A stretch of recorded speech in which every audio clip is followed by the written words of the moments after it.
Mi abuelo, en paz descanse, dedicó gran parte de su vida al trabajo como trailero hasta que alcanzó la respetable edad de 70 años. Durante su larga carrera, se mantuvo a salvo de accidentes, pero experimentó algo tan increíble y paranormal que, cuando lo compartió con los demás, nadie pudo creerle, ni siquiera sus propios colegas. Esta inquietante historia tuvo lugar en una oscura noche mientras se dirigía rumbo a Tijuana. Decidió hacer una parada en una cachimba para cenar, descansar y prepararse una jarra de café para el largo camino que aún tenía por delante. Mientras cenaba, notó la presencia de un joven que, como dicen, tenía algo en los ojos. Durante una conversación con la dueña del lugar, ésta le contó que el joven había llegado recientemente desde Sonora donde había sido asaltado y estaba tratando de reunir dinero para llegar a Tijuana y luego continuar su viaje hacia Estados Unidos. Había estado ganándose la vida limpiando los trailers que llegaban al lugar.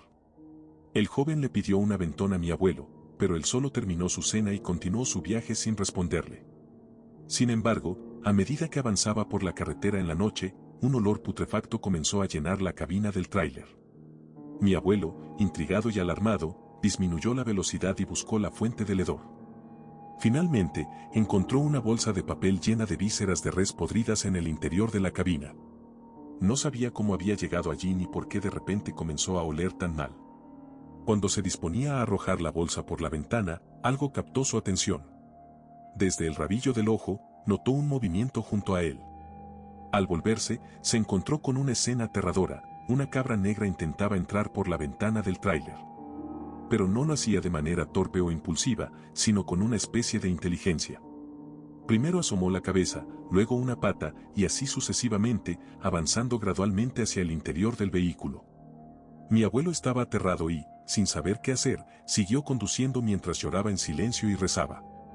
La cabra se sentó en el asiento del copiloto y se quedó mirando fijamente hacia adelante, como si estuviera completamente consciente de su presencia. Cuando mi abuelo intentó ajustar la radio para buscar ayuda, la cabra comenzó a gritar con una voz aterradora y a resoplar como si intentara disuadirlo. Las horas pasaron, y mi abuelo continuó conduciendo en un estado de terror paralizante. Estaba empapado de sudor, temblando de frío y con los hombros tensos de la tensión. En algún momento, se encontró con un taller a lo lejos y estuvo a punto de pedir ayuda, pero la mirada de la cabra le decía que no lo hiciera. Finalmente, a unas pocas horas de llegar a Tecate, Baja California, la cabra dejó de gritar y, lentamente, comenzó a retroceder y salir por la ventana. Mi abuelo, agotado y traumatizado, cerró la ventana y detuvo el tráiler en una acotación. Perdió la noción del tiempo y quedó en un estado de shock. Fue horas después cuando una patrulla se acercó al vehículo detenido. Al ver a mi abuelo en ese estado, pensaron que estaba muerto. Sin embargo, lograron despertarlo y él compartió la increíble historia de lo que había vivido. Desafortunadamente, los elementos de la patrulla no le creyeron y pensaron que estaba sufriendo una especie de paranoia. Estaban más interesados en recibir un soborno de la empresa de transporte que en investigar lo sucedido. La empresa, siguiendo el informe de la patrulla, decidió darle un año de descanso a mi abuelo, argumentando estrés laboral. A pesar de regresar a trabajar después de ese periodo, mi abuelo nunca volvió a ser el mismo. 2 años después, se jubiló, marcado por esa inexplicable y aterradora experiencia que lo persiguió hasta el final de sus días.